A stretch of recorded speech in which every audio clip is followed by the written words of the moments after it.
to a very special episode of the Beard Owl podcast. This is the podcast where usually my brother John and I talk about two of the greatest things in the world, beer and Weird Al, but my brother is not here today, and in his stead, speaking with me, I have somebody whose name is very close, just a little longer. It's not John, it's Jonathan Oakes. And you know what? He's a man who needs no introduction, so I'm going to let him introduce himself to those who may not know him. But first of all, welcome, Jonathan. Thank you for being here with me. Oh, thank you for inviting me. Hello, hello, hello. How are you today? I'm wonderful, wonderful. How are you?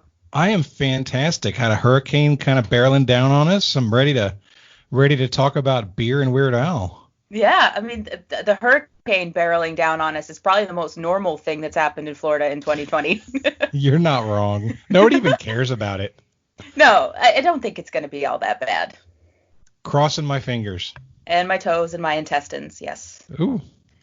Well, they're always crossed. That's hard to undo. So something's always crossed. That's how I work with that. But with Jonathan here today, Jonathan was with me on, and since I am not married and don't have children, I'm allowed to say Jonathan was with me for the greatest day of my life. The day that you hear that, ladies? She's not wrong. I know, I'm not. You are a very big part of the best day of my life. The day that we had front row tickets and VIP passes to the Weird Al No Strings Attached tour. So we got to meet the man and be so close to the action during the concert. It was the best day. Wasn't that so cool? I mean, it was really eye-opening to be a part of that crowd, and that crowd was amped. It was a hot crowd. It was a rainy day, and it was so cool to be on the front row. I'd never experienced front row tickets at a concert before. Yeah, the front row really makes it. I've been in the front row for concerts twice, and both of them were Weird Al. Okay. The first time I saw Weird Al and the most recent time I saw Weird Al was from the front row. And so if I never see Weird Al again, at least I know that my Weird Al concert experiences will be bookended by front row seats. You know, that now that you mention it, that is my second Weird Al concert. And I'm not a concert going person because I'm really big, so a lot of times seats are a problem for me. But I remember my brother Bob and I went and saw him down at the House of Blues in Orlando. Maybe it had to be 15 years ago. I feel like Yoda. No, not Yoda. I feel like it was during the time when The Saga Returns was the most recent single. Okay, so that would be either 1999 or 2000 from the Running with Scissors tour. Oh, you know what? It probably was. It maybe 20 years ago. But time flies. Time does fly. Well, that was the first tour that I saw. Was it? Yeah, that was the first tour that I saw. My brother and I have talked about this a little bit before, but for that particular concert, it was in Hershey Park. So it was inside the amusement park. So it wasn't. Did you have to drive down the Hershey Highway to get there? Oh, we did have to drive down the Hershey Highway to get there. Yes. Otherwise known as Interstate 81. Thank you, Jonathan. Yeah. So it was in the park, right? So in the amphitheater inside the park. So there were no tickets to the concert. You just had to get into the park. Okay. Yeah. So we got to the park for when it opened, and it was me and John and our parents, and got our admission into the park, and we ran. We ran as a family. We ran to the middle of the park where this amphitheater was. I think the park opened at 10. The concert was at 1. And we just booked it to be first in line to wait for this concert to start. Yeah. So we did that. And then our parents. How long was it before somebody else joined the line? There were other people running. Really? There were other families running. And seriously, I'm not a runner, and I don't know if I've ever run that fast in my entire life. You were straight up tripping people. Yeah. Lauren was diving into barrel rolls and making people fall all over themselves so that her family could be first. She was like, "I'll sacrifice myself. You guys get to the front." Yeah, I mean, it was something along those lines, So we booked it, and then our parents sat in the front of the line, and my brother and I went and rode rides in the park. Oh, wow, that is so sweet. I mean, really, even without the concert being as amazing as it was, like that little kind of family memory is just so nice. That's before iPhones. They weren't sitting in the front of this line like flipping through Facebook and chilling out and being entertained by TV on their phones. They had flip phones, and they probably brought books. Yeah, my mom brought Harry Potter. When it was a new released Harry Potter. Uh-huh. And we had walkie-talkies so that our parents keep in touch with us. And so we'd be like, getting off the log flume, over, click. Niner. It was so wild. And my brother and I talked about this a little bit, but you think about it, right? So it was 99, so we were like 11 and 13, okay? 2 children alone in an amusement park, armed with nothing but walkie-talkies. Mm-hmm. That wouldn't fly today. God, you're right. You're very right. And yet, I don't remember when it was that I was first allowed to kind of go off and do my own thing, but it's probably mid-teens, maybe early teens. Who was the oldest at that? I don't know which one of you is older. I am older. Okay. Not saying you're old. No, but I'm older. Older than John, who's still a little baby man. Yeah, he's always going to be my little baby brother. Yeah. Even though he's in his early 30s and has a child of his own, he's still my baby brother, and I can't believe he knows how to drive. So. Right? Still, I totally understand.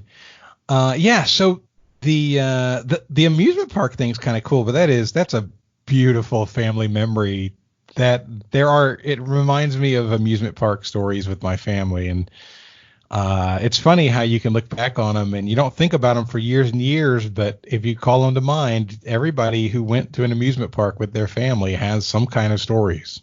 Amusement parks, I feel like, since they've kind of started popping up the way that they are really, cornerstones of summer memories for families. And we would go to Hershey Park every summer anyway. It just so happened that we were looking through the events that they were having in the amphitheater, and 2 summers in a row was Weird Al with the Running with Scissors tour, because he milked that tour for quite some time. So he came back the following summer. We did the same thing, but we ended up in the second row that time. Yeah. I don't know if maybe older and slower. I'm just not sure. You're making me want to take Sebastian to an amusement park, but I'm going to need a skinny friend to go with us because I can't ride rides at amusement parks. I'm too big for the darn things. And so I don't take Sebastian to amusement parks because there's no point. I can't ride a ride with him, and so he can't ride a ride. I would go.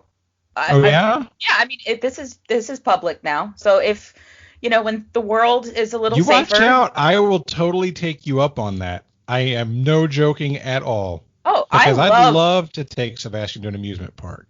I love rides. I love riding on rides. Oh, this is working out well for me, y'all. Oh, I see you taking a sip of your beer there. So before we get too deep into the Weird Al conversation, I always like to shout out what we've chosen to drink. I have a Sierra Nevada Torpedo Extra IPA, and I decided that this would be the beer to talk about the Weird Al VIP experience because it is the only beer in all of my research that actually calls itself an extra IPA. You've got double IPAs, triple IPAs, double dry hopped IPAs, New England IPAs. This is the only extra IPA in the world, and I figured, you know what? This beer is one of a kind, and so is Weird Al. So people who know me know a few things about me. First, I'm friendly. Second, I'm damned good looking. But third, I hate IPAs. I hate IPAs so much. So you're like, this is the only extra IPA. I'm like, that's extra awful then, isn't it? It depends on your... I know. So I'm drinking a Kentucky Bourbon Barrel Ale. Ooh. And you know what? I don't remember, but I feel like I had this at a World of Beer. And they serve it in a small glass at World of Beer because the alcohol content is higher than the average beer. Yeah. And so when I saw them on sale at the store, I was like, well, I got to have that. because that is more efficient use of my alcohol intake. I'm looking for the alcohol by volume on the 8.2%. Oh, that's a good one. You've actually got more alcohol by volume than I do in mine. This is 7.2. Yeah, well, yours is high too, because Miller Lite's like what, -3? Right? It's basically water, Jonathan. Yeah. It's water. You know, I heard a joke the other day. I'm going to tell a joke. Oh, it's been so long. Oh, tell the joke. So the CEOs of companies were getting together. So the CEO of Budweiser, the CEO of Coors, the CEO of Miller, and the CEO of Guinness all got together. And the CEO of Budweiser ordered a Bud Light, CEO of Coors ordered a Coors Light, and CEO of Miller ordered a Miller Light. The CEO of Guinness ordered a water. And the one of the other CEOs asked him, so why didn't you get a beer? And he said, well, if you guys aren't going to drink beer, I'm not going to either. That's true. That's very true. It actually reminds me of, I'm going to counter with a joke of my own. Oh, okay. What does Miller Lite have in common with having sex in a canoe? I don't know. They're both effing close to water. Oh, yes, I like it. Right? I like it. Oh, a good pun? I'm down with that. Oh, I love a good pun. So I can segue right from talking about beer into talking about our Weird Al VIP experience. Let's do it. Because one of the most memorable parts of that whole day for me was, concert and VIP part aside, it was hanging out with you and our whole little Weird Al crew before the concert, kind of in the common area of the amphitheater. And so we saw him at the St. Augustine Amphitheater down here in Florida, and at the little bar area there, they had quite the selection of beers to have. And so they would give you'd buy it in this commemorative plastic cup from the amphitheater, and as long as you had your cup, they kept refilling it for you, and that was fine. But they had a beer from Ancient City Brewing, so that's down in St. Augustine, that is exclusive to the arena, to the amphitheater. Oh. So, like, you couldn't get that beer anywhere else. So me being the beer nerd that I am, I was like, I have to have this beer. And I remembered enjoying it. It was an IPA, so that's why you didn't have it. Yeah, I avoided. Abort. This tastes like a tree. No, it doesn't taste like a tree. It just tastes like it's gone bad. That's my problem with IPAs. They're so bitter. I'm making it my life's mission to find an IPA that you won't hate. You know what you did? It wasn't an IPA, but you did drop off. So I like one of my favorite drinks is Moscow Mules. I drink Mules pretty regularly. And during the early part of quarantine or the stay-at-home orders, you brought by a growler of a mule beer. Yeah. Do you remember that? I do remember that, and it wasn't even a growler, Jonathan. Oh, what was it? It was a bag. Oh, that's right. It was a bag. I in my memory, it was a bottle, but no, it was like it was. You could have pissed in a Ziploc, and I wouldn't have known. No. Look, I drank a mule and I pissed in this bag. See how you like it. No, because I remember in the early stages of the quarantine, my beer place, because they couldn't sell pints, so they got these like adult Capri Sun bags. And so I wasn't going to commit to getting you a whole growler of this beer because I wasn't going to, I was like, oh, if he hates it, then it's just a pint, versus a whole growler of it. So do you remember I texted you, I was like, are you home? And you're like, yeah. Like, and I go, okay. I'm like, okay, I've got something for you. Like, I'll see you in like 15 minutes. And then you're messaging me like, do you want to just leave it on the porch? I'm like, no, I can't leave it on the porch. And so I thought, like, is she bringing me like a kitten from a new litter or something? What the hell is going on right now? You were being very secretive. I was. And so I remember I was really excited drive it into your development. I was like, I got a bag of beer from my buddy Jonathan.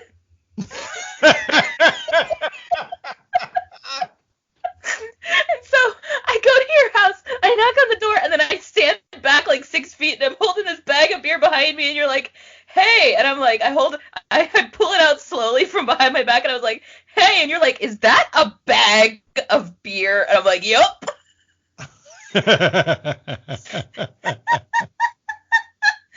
Oh, and I remember you texted me later, and you're like, that was really good, but really confusing. That's you know what, I'm thinking back on it, and it had a true Moscow Mule like aftertaste almost, and it was weirdly beer like. Yeah. And the two I don't know if the two really are supposed to mix together, but it accomplished it. It really did. Like, it's a beer that tastes like beer, but also leaves you feeling like you might have had a mule. Yeah. And I was like, wow, they did a good job with that. Mm-hmm. I knew you'd like it. That was the whole thing. I knew you'd like it. So my next life mission is to find an IPA that you won't hate. So just be wary if you ever take a beer from me again, because it might be a surprise IPA. You know that I don't like grapefruits, right? Like, my least favorite fruit. Yeah, no. So that's what IPAs taste like to me. Grapefruit beer. That's the way they taste. Okay. I can see that, because some of them do have notes of it. So it's going to depend on the hops. I'm going to figure this out. I'm going to figure this. You're my IPA puzzle now. Oh, I like it. Okay. Well, I'm willing to try, but I'm not going to drink the whole thing if I don't like it, just so you know. So fine, at this amphitheater, yeah, so we met up. I don't even know. Do you remember if we knew that Bob and Kel and those guys were going to be there? Yeah, we had a group text thing. That's right. We were the ones who sprang for the VIP. Yeah. And they just bought the normal tickets. Yeah. And so when we got there, it started raining the moment we hit St. Augustine. Uh-huh. So we're about 30 minutes away from St. Augustine here in Jacksonville. And literally when we were parking the car, it started a torrential downpour. And we looked at the map with the radar, and it's like, well, this isn't going to let up anytime soon. And we had to make a break for it. I had a couple of umbrellas in the back, but it's amazing. In Florida, if you're in a place without great drainage, it's amazing how quickly the ground gets wet around your feet. So we had to make a break for it from the truck, and you have to walk like over a dirt parking lot, over some kind of little ravine thing. Yeah. And then through another parking lot to get to a tent area where they I guess they gave us our badges or our lanyards. Mm-hmm. And we were stuck there for 40 minutes, I feel like. It was quite some time. And people just kept coming and coming. And so it was the little underpass area next to the box office. Mm-hmm. So it would probably be about wide enough to drive a vehicle through, but that's about it. So we're all in there, and it was soaking wet, and you were so drenched from this whole thing that you couldn't get your sticker that they gave us to stick to you. It fell right off. I'll be honest, I was trying to be chivalrous.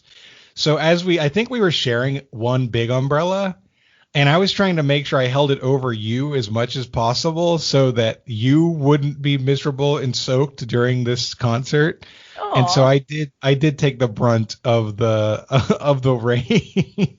So we have a picture. We're both pretty wet. Yeah, we definitely did get soaked. And see, chivalry is not dead, but you are also much taller, so the rain's going to hit you first anyway. Yeah, it doesn't matter. I can only keep my top half dry. My bottom half's going to be wet regardless. Uh-huh. Yeah. Oh, yeah, I remember your socks were wet. Yeah. Ugh. Oh, nothing worse than wet socks. It was awful. That part was not fun. But after about an hour or so, it cleared up quite a bit. Yeah. I mean, because hanging out in the concessions area before they opened the amphitheater up for you to go get your seats, we had a nice time. The rain had stopped at that point pretty much, and we hung out. I think we may have eaten a pretzel. Maybe a slice of pizza. Yeah. No, I don't remember exactly. Oh no, there was some kind of loaded fries thing. I remember eating a basket of some kind of fries. You're right. It was a potato of some kind. Yeah, it was fries. they handed Lauren a potato Yeah, and they just said, "Do with it as you will." but you're a potato. You know those commercials for No. they're like potato chips? It's like Lay's chips, and it's like a husband and wife, Mr. and Mrs. Potato Head, and Oh, Mrs. okay. Potato Oh, Head okay. eats Lay's, and the husband comes in and he's like, but you're a potato. Was it the characters from Toy Story doing it? Was it like Don Rickles doing the voice? Not anymore. You know what I mean? It's a Okay. fairly recent commercial, but yeah, it was the Toy Story looking Well, that's Mr. and great. Mrs. Potato Head, but you're a potato. So anyway, the rain had stopped. We had a great, pre-concert experience. I purchased way too much merchandise. Yeah. I did purchase a poster so that I could have signed since we were going to meet him later in the afternoon or in the evening. I knew I wanted something he could sign. It's not like I was going to pull my shirt down and have him sign my boob because that wouldn't last. No, that wouldn't last unless you got it tattooed. Don't think about it. I see you like she's pulling a Zach Braff from Scrubs right now. She says the word tattooed and she looks off in the distance, imagining. Weird Al tattoo on my boob. She's like, Weird Al's saying to her in this vision, "Are you sure you want me to sign your tattoo of my signature on your boob?" Oh yeah, for sure. Definitely. I don't have any tattoos at all, but I want that to be the one. That would be a hell of a commitment right there.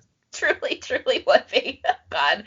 Oh, Lord. Yeah, but I got stickers. I got a t-shirt that says Dare to be Stupid on it. Where did you put the sticker? I put one on my car, which was not a good idea. Florida, the sun bakes the color right out of it. Yeah, so that didn't last very long. But it was my least favorite of the 3 stickers anyway, so I kind of put it on my car knowing that one would not really last. And the other 2 are actually on my beer fridge. Oh, okay. So a great place for stickers. I love putting stickers on laptops. Laptops are a great place for stickers because a lot of people take their laptops out and about, so people will see it. But it's not in the sun. It's not going to get worn out. So usually a sticker will last the life of a laptop. That's pretty smart. Yep. That's pretty smart. I'm going to have to consider. You got to go to a new concert and get a sticker. I'm going to have to. Part of me has just thought about, going online to the official Weird Al store and just purchasing a new pack of stickers, which I may do. I may do at some point, because God only knows when we're going to get to see him in concert again, And with the lack of released albums in the future, I agree. It's going to be a different experience for sure. So at this concert, we went and met my brother Bob and his daughter, and our friend Kel and his 2 daughters. Mm-hmm. So there were 6 of us. 7? No, I'm bad at math. Carry the 2. There are 7 of us. Yeah. And when it was time to get to our seats were in the front. Theirs were off to the right and behind us a ways. And I can remember I walked up and down the stairs maybe twice, maybe once, maybe twice, to go get another drink. And on my way down, right before the concert was starting, I got halfway down and I heard my name. And I turned around. And it was a Trivial Warfare listener. Oh, wow. Who spotted us out of the blue. It was actually Justin Wentz and Emily Riddle were there. They came in from Fernandina Beach. And they recognized me. Apparently, they saw me walking up. And so when I walked back down, they stopped me. And then after we chatted for a little bit. And then I started walking back down again. And boom, it happened again. Oh, wow. Another different Trivial Warfare listener. And then by the time I got stopped another time before I actually got to our seats from other friends from here in town. Mm-hmm. And it was just the craziest thing because it was that weird, is this fame? Because I know I'm not famous and I don't ever feel famous, but this is a little bit cool where you're walking in a space and there are literally multiple people you don't know who know you and want to spend time with you. That's cool. That was a really neat experience for me. That is really cool. So you were like in the middle of like a Fame sandwich that day, because you were there to see the concert and to meet this famous person that you just wanted to spend like a moment with and get their autograph. And then on the flip side, there were people who were there to see Weird Al but saw you walking by and were like, "Oh wow, Trivial Warfare, Jonathan, what?" Yeah, you're exactly right. You're exactly right. So I was the jelly. And no, what would I be? What kind of thing do you put in the middle of a sandwich by itself? I have done just unless I'm the peanut butter and you're the jelly and the sandwich. Maybe that's what it is. Because you were there. I was there too, and I actually, after the fact, because we were in the front row, I was dancing several times during this concert. We're gonna tell this story. But after the fact, I got a text from a friend of mine and was like, "Was that you on the big screen at the Weird Al concert?" Really? I'm like, yeah. I'm like, I didn't even know there was a big screen. We were too far up. We were too close to need the big screen, but apparently I was on the big screen dancing to Tacky. Yes. I have it on video. I know. That was so beautiful. Such a beautiful moment. There was a girl next to me wearing like suspenders and like tube socks dancing and stuff. And the couple next to us, I will never forget them either, because they were a younger couple and they had like a baby with them. A baby. A baby. Probably not, barely one. Yeah. And they had the protective ear soundproof headphones on this baby. But to think about it, barely even 1 year old in the front row at a Weird Al concert will get to meet him after the show. Like, what a way to start your life. You know what? Now that I think about it, if I was that couple, I would have had Weird Al taking a family picture with the baby. I would have had Weird Al sign the baby. Here, will you sign my baby? Sign my baby. And then get the baby tattooed. No, don't do that. It's like here's a Sharpie. It'll last longer. Oh my God. You put it on the back so it's harder to wash off. Sign my baby's butt, Weird Al. No, but how great would that be, honestly, to have a family picture with you and your infant baby and Weird Al? That does strike me as a really great moment where you can look back on when your kid is older and say, "Hey, look what we did with you when you were a baby." Yeah, that would be absolutely amazing. It would be like the Christmas card for a decade. Yeah. Oh, I love it. I hadn't ever considered it. Yeah. But they were such a cool couple next to us, and the kid was like involved and like she was looking and like moving her head and things like that. So she clearly recognized Weird Al. So she had to have seen a video or something like that. But I think we said it. This was the No Strings Attached tour. Yep. Which, for those who don't know, but if you're listening to this show, you have to know what the No Strings Attached tour was. But if you don't, it's when Weird Al did a concert with a full orchestra. A full orchestra. And, the funny part to me was he followed the ill-advised, self-indulgent, really, really stripped down tour with a full orchestra tour. That's right. So I was supposed to go to the tour before that, the ill-advised one, because that kind of speaks to me. That's my favorite songs are the less popular songs. Mm-hmm. They're a lot of times, right? They're the ones that you're not going to see in concert that often. They're the slower ones many times. Mm-hmm. And so that one really spoke to me, but we couldn't pull it through. There were different conflicts happening at the same time. We were supposed to do it in Atlanta and never got to go, and I was really disappointed. So when it came up that this tour was coming up and you were interested in going, and I knew it was St. Augustine, that was definitely on my mind. It's like, no, I'm going to make this happen. Yeah. Absolutely. Yeah, I'm so glad you made it happen too, because I told Chris when he and I talked the other day that he's one of the few people that I most look forward to geeking out about Weird Al with, and you are also on that short list. Aw. You were even before that day, but you've got like if I were to make a scrapbook of Weird Al memories. Yeah. Which don't get me started. Yeah, no, that sounds like something that's going to happen. It's going to be a Patreon reward someday for this show. Here is my family photos with Weird Al. My weird photo album. Oh, that's good. Yeah, I couldn't call it a weird album. No, I think a weird album is great. Well, my brother and I refer to Weird Al's albums as weird albums. So we'll say, off of the Bad Hair Day weird album. I've never heard that used before. Did you guys come up with that yourself? Yeah, we totally did. I love it. I love it. Thank you. It just came out of our mouths. And I think I've also coined the term Weird Al aficionado. I like it. That's great. So I wonder if there are other things that start with Al. Weird aluminum. No, that's not nearly as fun. Yeah, there's got to be other AL words. Weird alcohol. Oh, not bad. No. If you go on a trip to the mountains, you can go to the Weird Alps. You can go to the Oh my God. Yeah, no, that's good. You have Batman's butler. Weird Alfred. Weird Alfred. Yes. Yeah. No, well, I think this is the whole thing.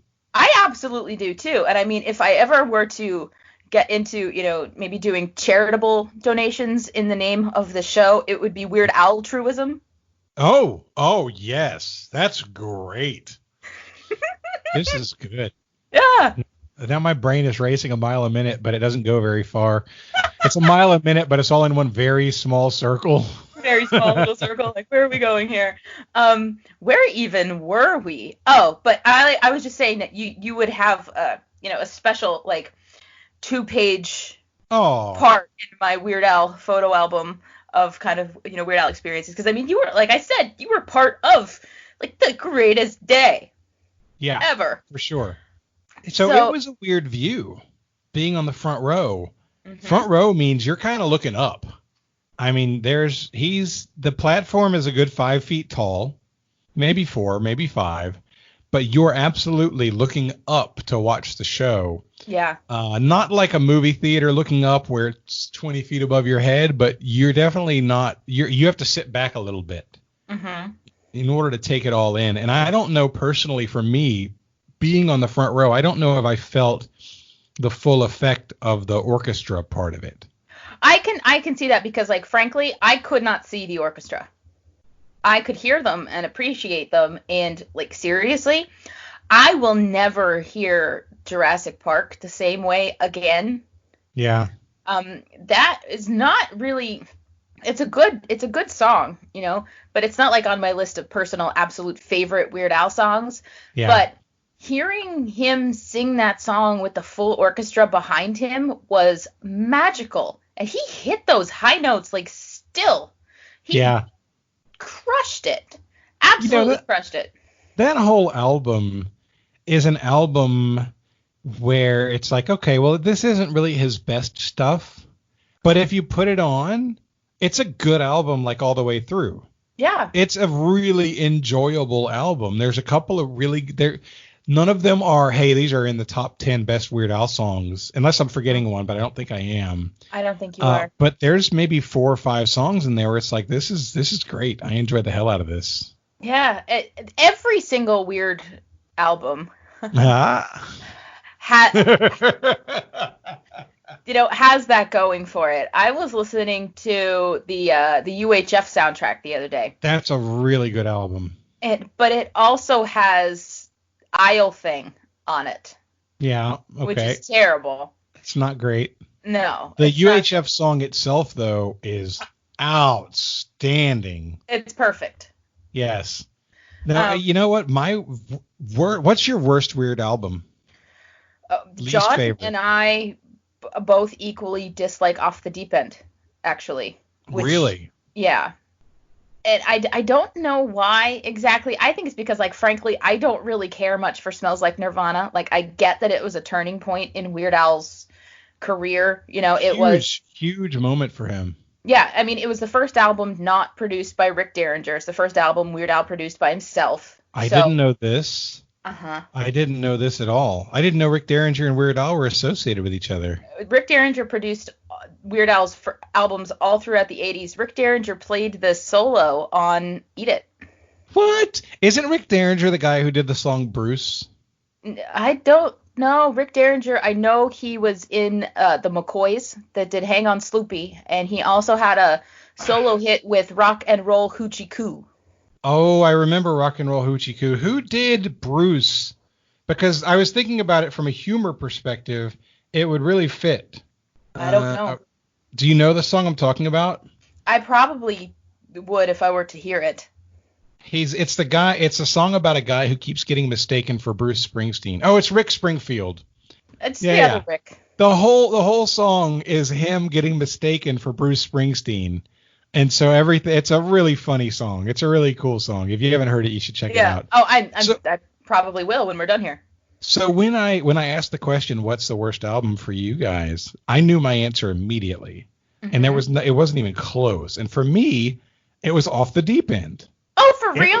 As soon as you said it, I'm like, yeah, no, she's right there with me. So Smells Like Nirvana is listenable, but it gets annoying after a bit. There are multiple songs in there that I just think are unlistenable, that I just don't like. I don't like the White Stuff. I don't like Airline Amy. I don't like just stuff I don't like. Yeah. The only other song in there that I can think of that's like could make its way onto a Weird Al playlist for me would be Taco Grande. I don't like Taco Grande. Oh, yeah? So if you don't even like that, then there's no redeeming songs on there for you. You Don't Love Me Anymore. Okay, yeah. I forget that's on there. That's actually a really good song. Yeah. I'll take that one. That's the redeeming song on that one for us. What's your favorite Weird Al? That's such a hard question. I don't know the answer, and I don't think I'm going to be able to just come up with an answer. I can in the you know what? Let me pull out a list here. Okay. So I can at least have some kind of reference points. I think I could break it into early ages and later ages.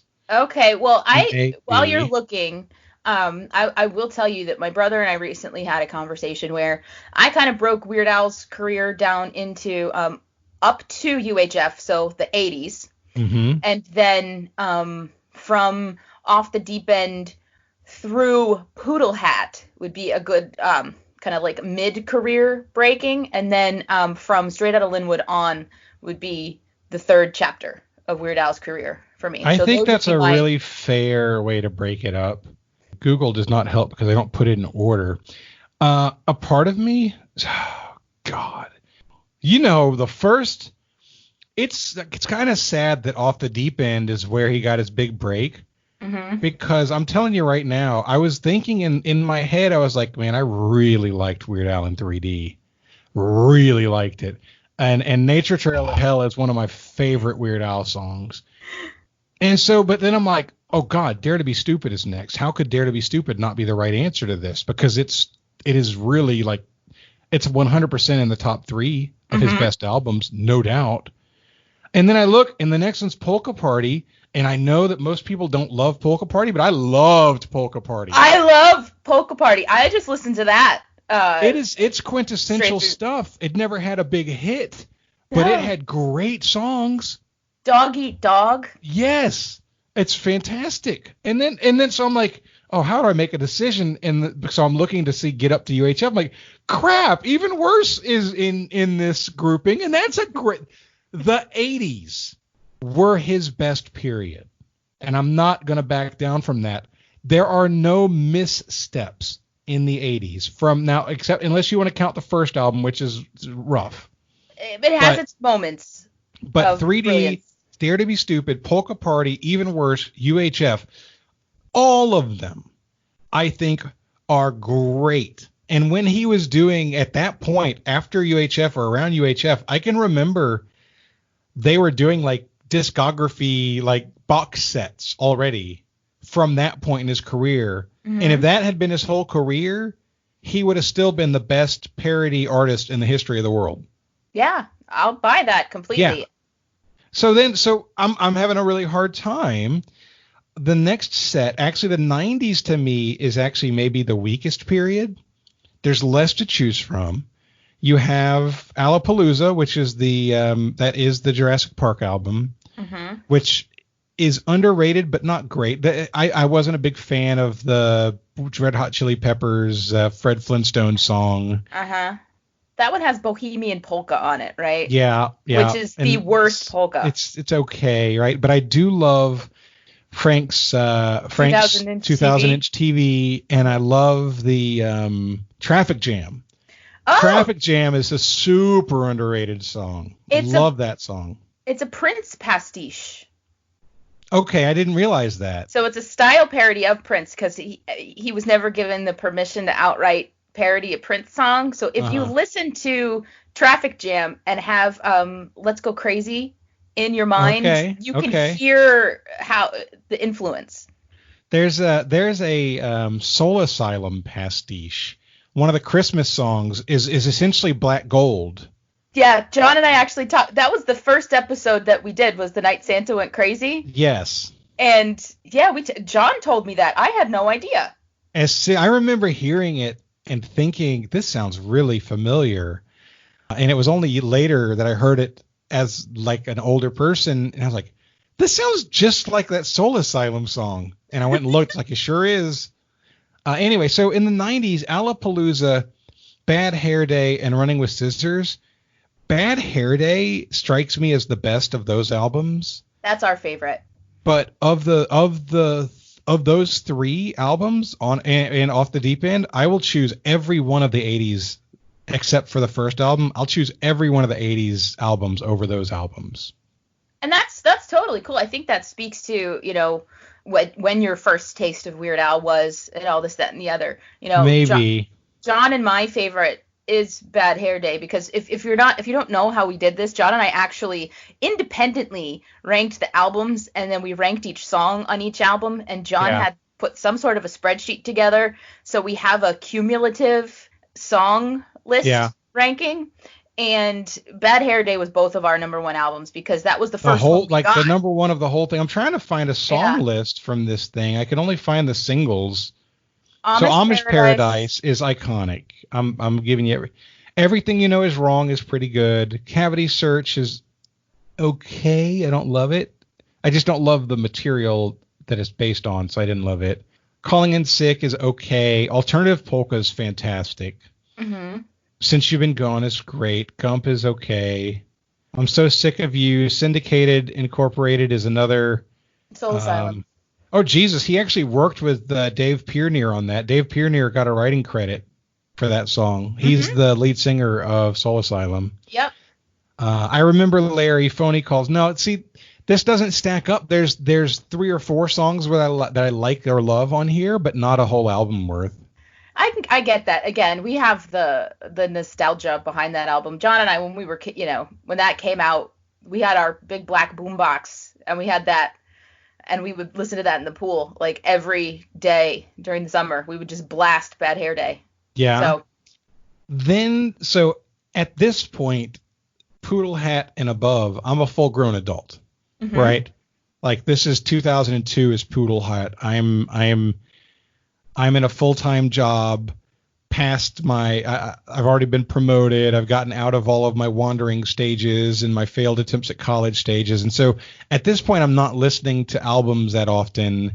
And so I get surprised, like, when I hear a Weird Al song in this period, I'm like, I didn't know that was a Weird Al song, kind of thing. And I had to learn it through going back to listen to it, as opposed to being exposed at the front of it. But Poodle Hat, to me, is better than Bad Hair Day.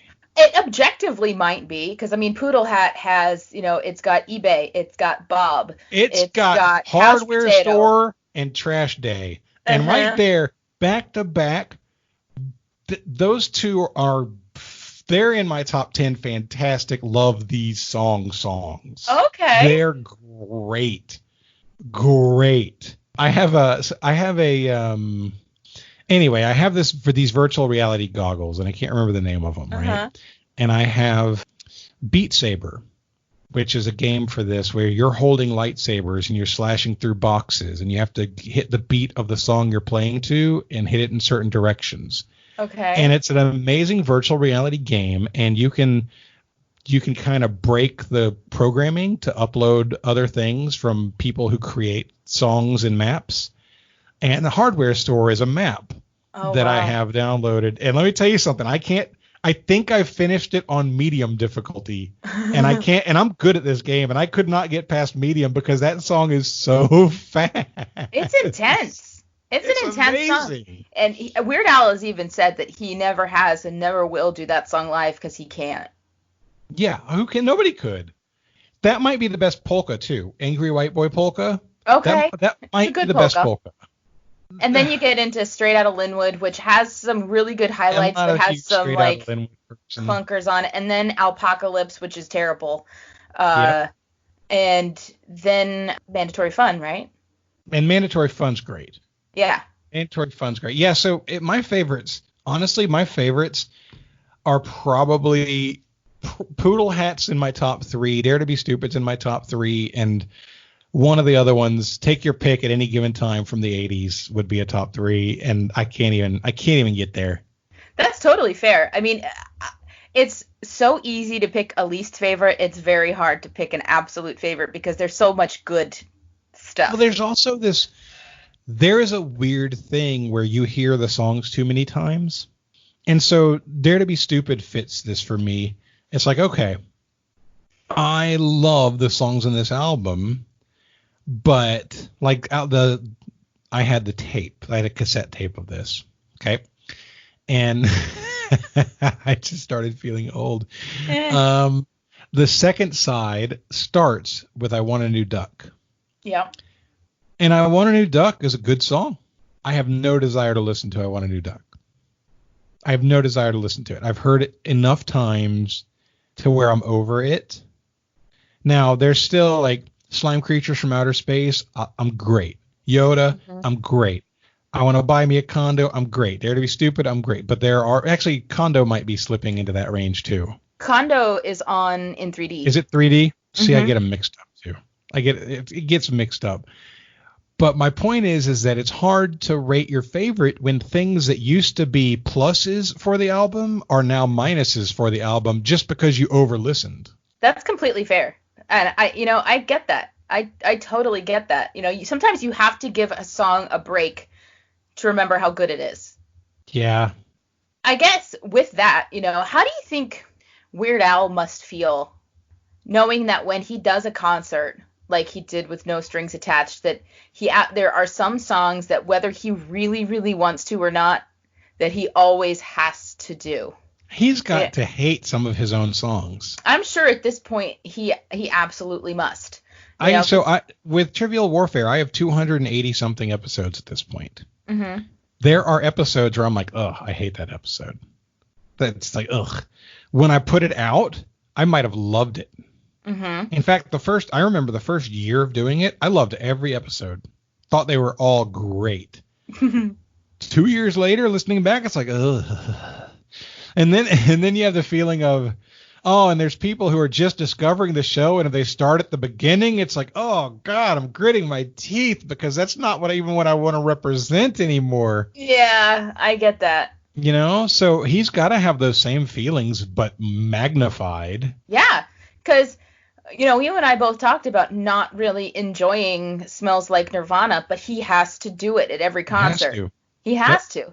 And I bet he didn't at the stripped down one, or not at the indulgent one. Right, he didn't. And I'm pretty sure having to do all the same songs all the time might be part of the reasons why he did that tour in the first place. Mm-hmm. But actually, Smells Like Nirvana, that's the song that I went to the bathroom during.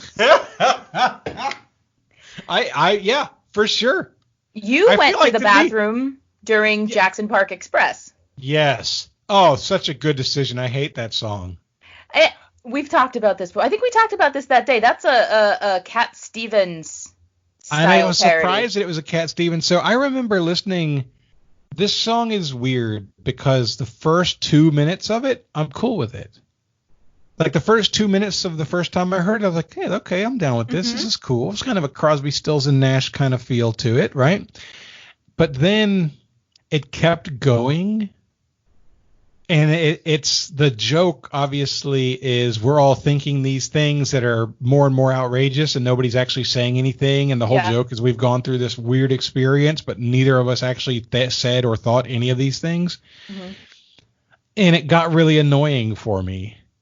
It just annoyed me. And the music of it wasn't enough to keep me where I'm like, oh, I'm down with this anyway, because I guess I just don't get the joke, or I don't think the joke is funny. I get that too. I mean, I think it's one of those things. It does go on for maybe a little longer than it needed to, but maybe that's also the joke.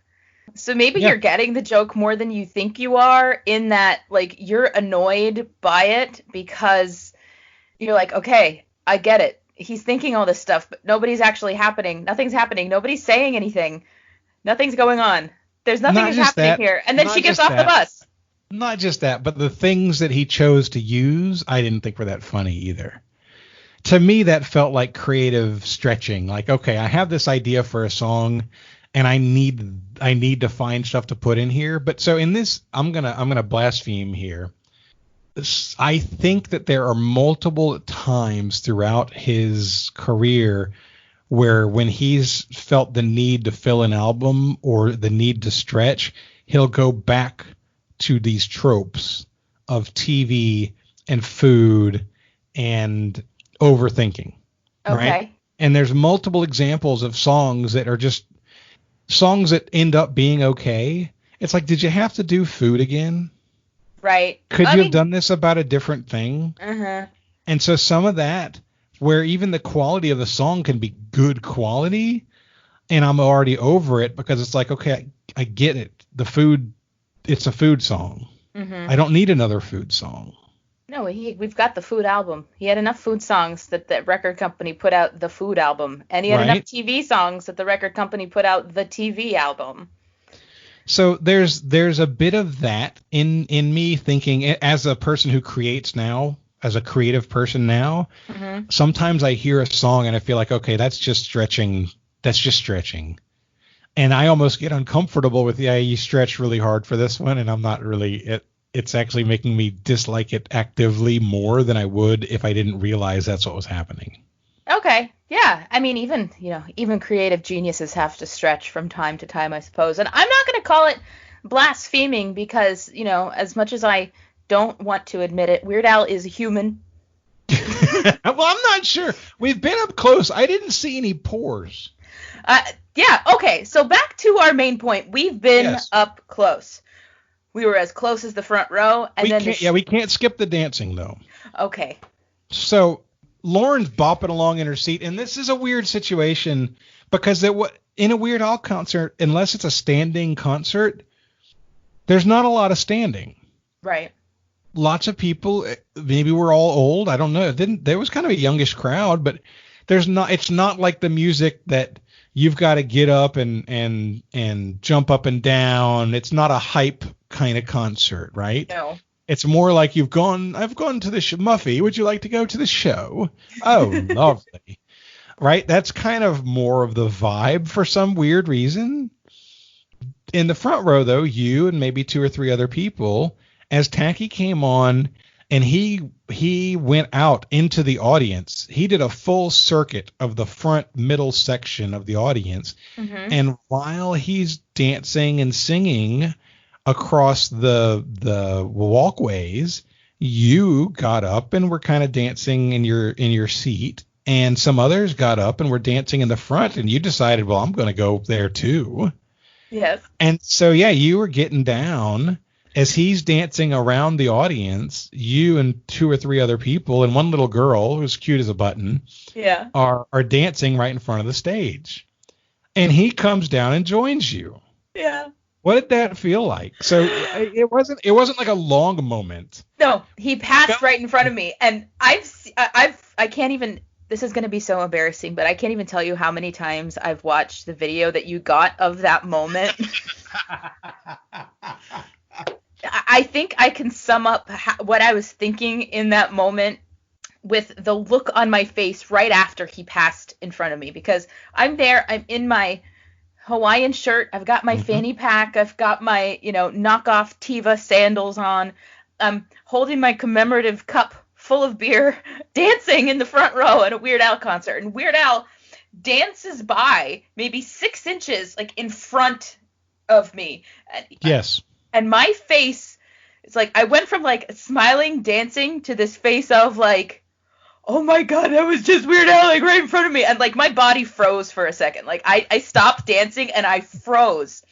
And even knowing that within 2.5 hours of that moment, I would get to meet him. Yes. But I was overwhelmed, just him casually passing 6 inches in front of me. He was in your personal space. It wasn't like a casual walk by. He was dancing, had his arms in the air, doing a little shimmy, and you and these other people were also dancing, and so you legitimately had a short dance together. I did. I had a short dance with Weird Al, and the other song that I got up and danced to, it was me and then one of the other people that was also dancing during Tacky was Dare to Be Stupid. Yeah. I danced during Dare to Be Stupid. Which is a really danceable song. It's really great. Completely danceable song. I mentioned this when we had Chris on to talk about Hamilton, but during Dare to Be Stupid, do you remember the security guard telling me to sit down? Yeah. Yeah, he wasn't very friendly. No. He didn't have hospitality. No, and I was like, okay, fine, I'll sit. I know. Okay, fun sucker. Yeah, right? He sucked all the fun out of that fun zone. Lord. But yeah, the concert itself I thought was great. And of course, he closed with the 2 Star Wars songs that he always does, Saga Begins and Yoda. He's closed concerts with that since the Running with Scissors tour. I've never seen. Close it on the other one? On the stripped down one?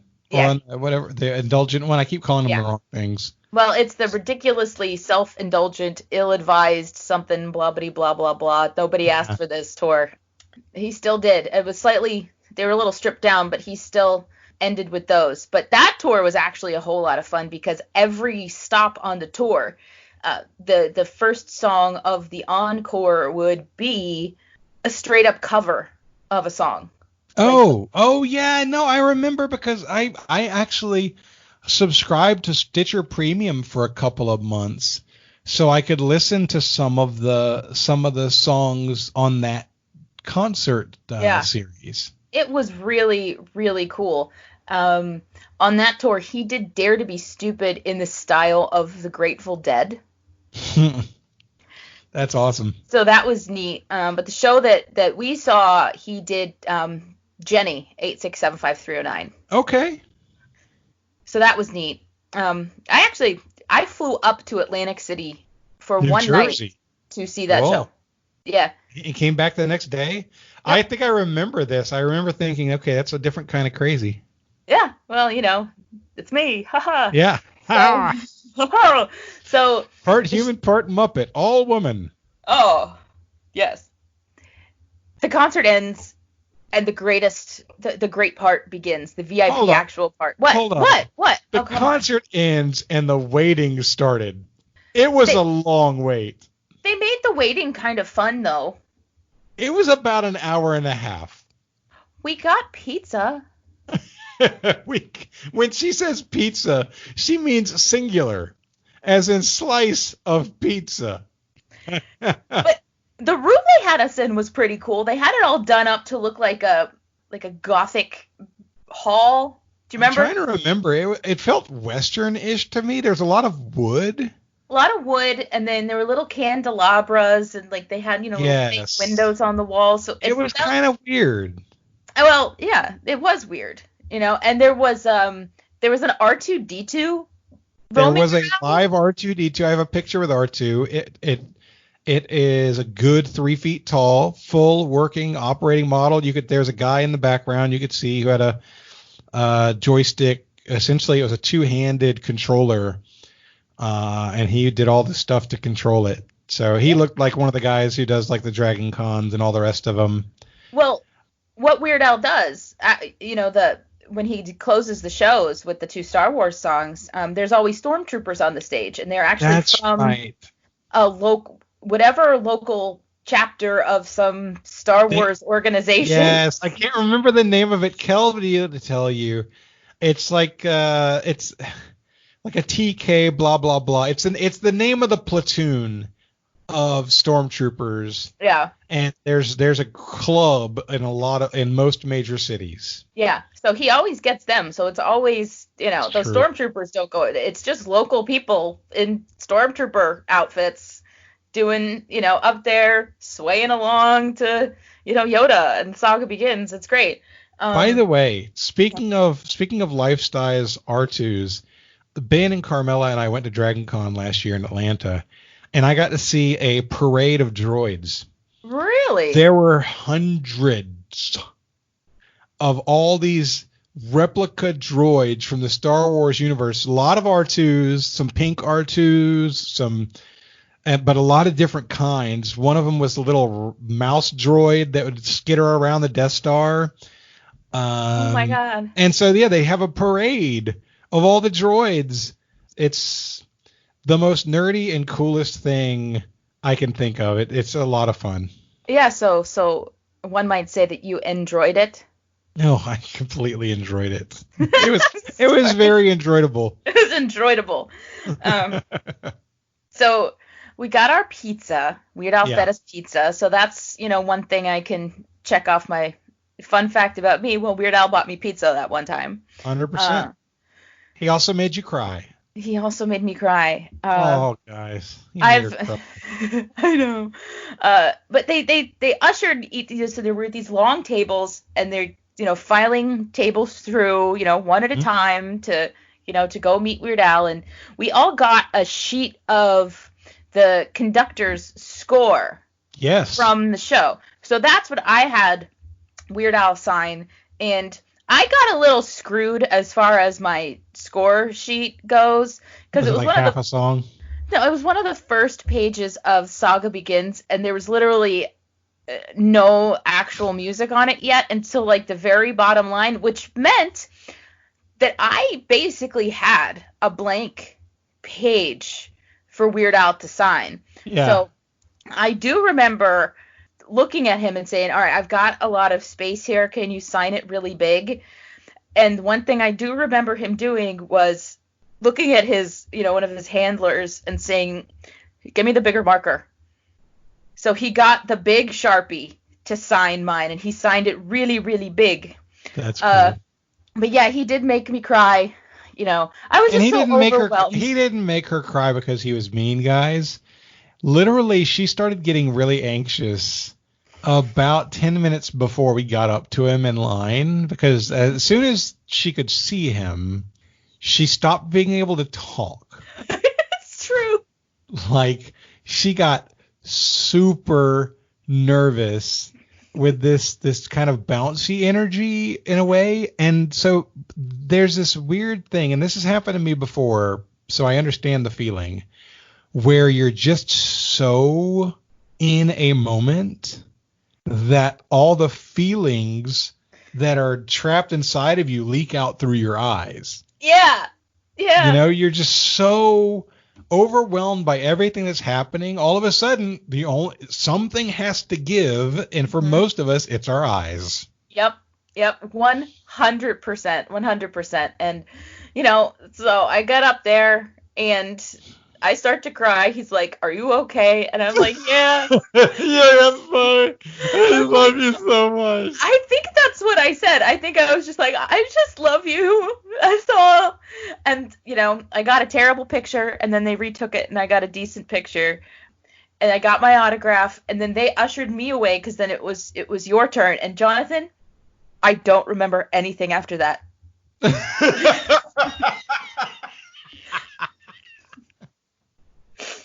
I mean, there's not that much after that. I took my picture. We flexed. We did a Hans and Franz kind of flex picture.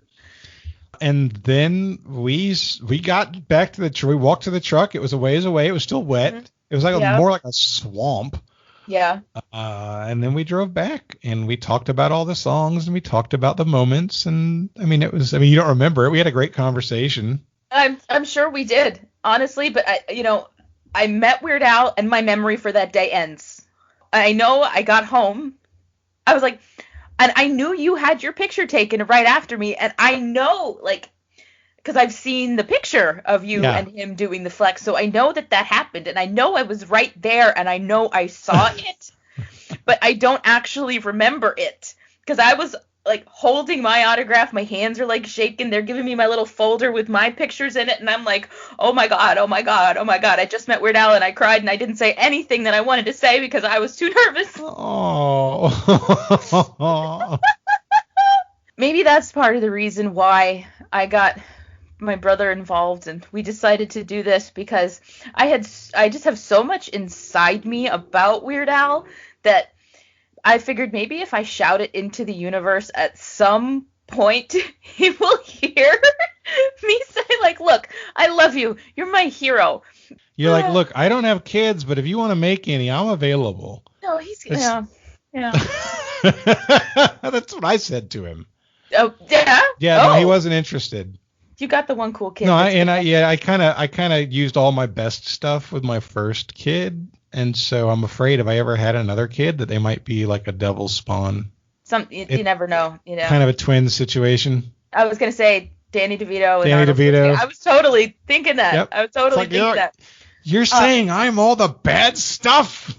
Well, so the Twins movie, right? This was years ago. I'm flipping through the channels, and you know how on the guide of your TV, it always kind of gives a little summary of what the thing is. Whatever channel it was on, all it said about the movie Twins was, quote, a bookish Adonis and a nasty dwarf.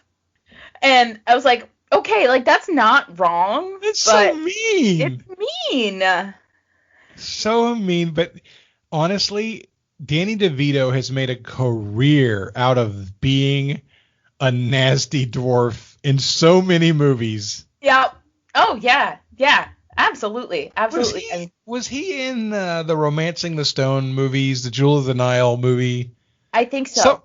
I feel like that's my first memory. I was too young for Taxi when it came out, and they didn't have Taxi. Taxi wasn't big when reruns when I was watching reruns of stuff. So I feel like my first memory of Danny DeVito is from Romancing the Stone or Jewel of the Nile, which I watched way too young. Oh, yeah, you did. You did. If my father recorded something from the TV, I eventually watched it as a young teenager. Because we'd have VHS tapes with 3 movies on them, and they'd be in our house, and we'd be downstairs with no parents, and we'd watch these movies. Yeah, that's what you do. That's totally what you do. God, yeah, Danny DeVito. My first Danny DeVito memory is Batman Returns. Oh gosh, that's a rough one. Yeah, he was the Penguin. So get this, the year that movie came out, for Halloween, I was Catwoman, my brother was Batman, and our dad was the Penguin, which is funny because we were kids and dad was tall. It was like the wrong way. Did he walk around saying? He did. He practiced it. My mom made him the gloves so that looked like the flipper hands. Fingers. Yes. Yeah. And we actually won a costume contest at church. What? With our costumes. You guys are like hidden artistic, aren't you? You've got like a creative side that's hidden that a lot of people don't get to see, but it's in there. Oh, it's in there. It's in there. Oh. You know, deep down somewhere. Yeah, it was a beautiful day. It was a great day. And I'm glad I got to, share it with somebody who appreciates it as much as I did. Well, I am glad that I got to do that with you as well. I thought it was amazing. Yeah. I think that pretty much covers it. I think it's a wrap. I think it is a wrap. So, I just want to thank you, Jonathan, for talking with me today, spending some time geeking out about Weird Al. Sure. This has been a very special episode of the Weird Al podcast where we talked about the Weird Al VIP concert experience among a myriad of other things. So I'm Lauren. My brother's going to be back on the show at some point soon. And for my guest, Jonathan, thank you so much for listening.